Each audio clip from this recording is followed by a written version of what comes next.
Justice for South Africa and the seed of his promise. The following case was brought before the courts of heaven, before the council and panel, on the 16th of May 2025. Background. The message was clear. I say to you, Cyril Ramaphosa and the government of South Africa, take your hands off my people and let them go. For if you do not listen, my word will be your judgment. You chose the tree of knowledge of good and evil. Take your hands off my people and let them go. For I will shake you, uproot you, and the world will know what you have done. Presiding Judge, Yeshua, also known as the Son of the Father, the Creator of all, and the Creator of the universe. Petitioners. South Africa, also referred to by some as modern-day Egypt. Population, approximately 60 million people. People of Dutch and French Huguenot descent, also known as Boers, Afrikaners, or farmers. Estimated population, about 3 million, direct descendants of Abraham, Isaac, and Jacob. Respondents. Cyril Ramaphosa, President of South Africa since 2018. JULIUS Malema, founder and leader of the Economic Freedom Fighters, EFF, a radical communist political party known for its red berets and military-style uniforms. Jacob Zuma, former President of South Africa, 2009 to 2018, now leading the MK party, uMkhonto weSizwe, meaning Spear of the Nation in Zulu. The African National Congress, ANC, is a political party in South Africa, including all other political parties. Evidence presented in the case involved. Regarding Cyril Ramaphosa, the ANC and Ramaphosa's 1994 plan for the whites. In his brutal honesty, Ramaphosa told me of the ANC's 25-year strategy to deal with the whites. It would be like boiling a frog alive, which is done by raising the temperature very slowly. Being cold-blooded, the frog does not notice the slow temperature increase, but if the temperature is raised suddenly, the frog will jump out of the water. He meant that the black majority would pass laws transferring wealth, land, and economic power from white to black slowly and incrementally, until the whites lost all they had gained in South Africa, but without taking too much from them at any given time to cause them to rebel or fight. References: Politics Web, 2017. Regarding Julius Malema, inciting hatred, death, and destruction through his repeated use of the chant, "Kill the Boer, kill the farmer," which has fueled violent farm attacks across the nation. Despite the dangerous implications, the Supreme Court of Appeal ruled that this is not classified as hate speech. Proverbs 18:21 clearly states, "The tongue has the power of life and death, and those who love it will eat its fruit." Regarding Jacob Zuma, you know the deceit, arrogance, and pride in his heart. He is part of the Zulu nation, which historically carried out brutal acts against your people. One such example is the massacre of Piet Retief, his delegation, and approximately 100 trekkers who were brutally killed under the command of Zulu King Dingane in KwaZulu-Natal, South Africa. Regarding African National Congress, ANC. 1. The Expropriation Bill, Expropriation Act 2024, recently enacted, allowing the state to seize land, directly targeting property rights without fair compensation. 2. About 142 race-based laws. Implemented by the ruling party, these laws are designed to discriminate against your people, systematically disadvantaging them through legislation under the guise of transformation. 3.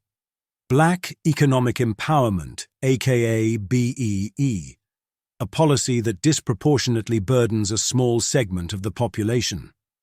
Out of 60 million people in South Africa, BEE is imposed on approximately 4 million white South Africans, despite the government's own failure to create jobs or build an inclusive economy.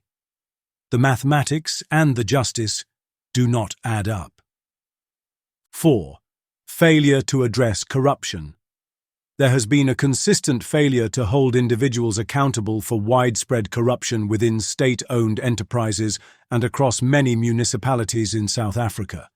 As a result, essential services are collapsing, governance has deteriorated, and the people suffer the consequences of mismanagement and unchecked abuse of power. 5. Erasure of history. The renaming of towns and streets is a deliberate effort to strip Afrikaners of their historical and cultural identity. These actions, along with other laws and strategies, form part of a long-term plan, a 25-year strategy, to marginalize and weaken the white population, akin to slowly boiling frogs in a pot. Regarding all other political parties, those who act and speak against your people, showing no heart or compassion for them, and who pursue agendas that further alienate, oppress, or disregard the well-being and future of your people. Yeshua, please be the judge over the evidence laid before you. I bring before you all the hate, the discrimination, and the plans of those who seek to destroy. You see it all. You know exactly what is happening in this country. You said to me, through the words of C.J. Langenhoven in Die Stem van Suid-Afrika, that this is your fatherland, this is the land of milk and honey, this is the first nation you will raise up. This is the country where, as in the days of Moses, the plagues will fall. And now you have released fire upon this land. You are setting up the meeting with President Donald Trump on Wednesday, the 21st of May, 2025, You said to me that you had an agreement with him, even before he came to earth, to uproot evil and expose the true conditions and intentions of those who walk in darkness. Through President Trump, you will uncover their wicked plans and reveal all who have aligned themselves with this deception, those who seek to kill and destroy your people. For President Trump is one of your frontrunners, like John the Baptist, a voice preparing the way in this great uprooting movement. So I ask you, Creator of all and Yeshua, that if Cyril Ramaphosa meets with President Donald Trump on Wednesday, you yourself will speak through President Trump. Let the words that come from his mouth be your direct words to South Africa, and let your fire fall. So, I ask you for your verdict concerning Ramaphosa as the current head of this nation. Let my people go. Take your hands off my people and let them go, for I will shake you, I will uproot you, and the world will see and know what you have done. This country is a reflection of Egypt, as in the narrative of Moses. The rulers of this land have hardened hearts and continue to inflict pain on your people. They refuse to listen. They will not take their hands off us. But we know how the story ends. So show the world what they have done. Let the truth be revealed, and let your justice speak. Use President Trump as your spokesperson to fulfill your word and promise to your people, the people of the God of Abraham, Isaac, and Jacob. This is my verdict. I ask you to uplift this nation, South Africa. Shake it, so that all the bad fruit will fall from the tree. Purify it. Expose what is hidden. Let righteousness rise from the ashes. Additional notes. 1. Regarding South Africa's demographic divide, a nation at a crossroad. In 1994, South Africa had a population of roughly 44 million, with about 5 million white citizens. Today, the population has grown to around 60 million, but the white population has declined to about 4 million.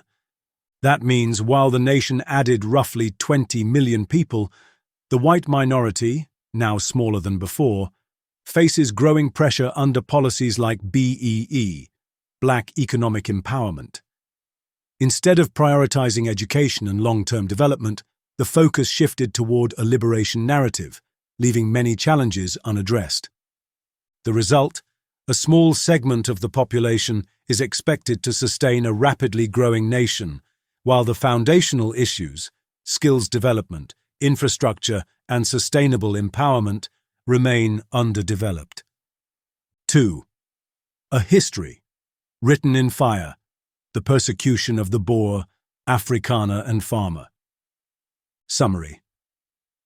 From the 1600s to today, the people of French Huguenot and Dutch descent Boers, Afrikaners and farmers have endured generations of persecution, oppression and death. 1600s, the Roman Catholic Church in Europe persecuted the Huguenots for speaking the truth and refusing to conform. Many were killed. The survivors fled, eventually settling in South Africa. 1800s. In events like the Weenen massacre, Zulu warriors slaughtered entire Voortrekkers, Boers families with shocking brutality. Not a soul was spared. Old men, women and babies were murdered in the most brutal manner. Similarly, Piet Retief and his delegation were massacred, followed by the killing of approximately 100 Voortrekkers, an act of betrayal and extreme violence. 1800s. When the British discovered diamonds and gold on South African soil, they launched a brutal campaign against the Boers. Farms were burned, and women and children were forced into concentration camps, where thousands died. To this day, Britain has never apologised for these atrocities.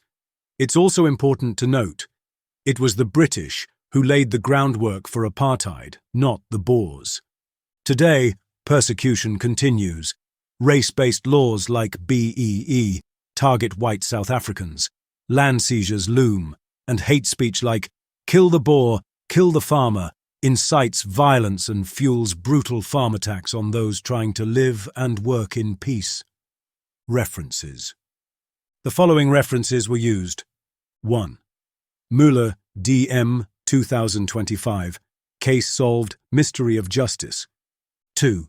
The ANC and Ramaphosa's 1994 Plan for the Whites. 2017. Available at politicsweb.co.za/opinion/the ANC and Ramaphosa's 1994 Plan for the Whites. 3. Die Stem van Suid-Afrika, 2025. Available at wikipedia.org/wiki/Die Stem van Suid-Afrika. 4. Piet Retief, 2025. Available at wikipedia.org/wiki/Piet Retief. 5. Weenen Massacre, 2025. Available at wikipedia.org/wiki/Weenen Massacre. 6. Second Boer War Concentration Camps, 2025. Available at wikipedia.org/wiki/Second Boer War Concentration Camps. 7. South Africa Gateway, 2024. Available at southafricainfo.com/people/South Africa population.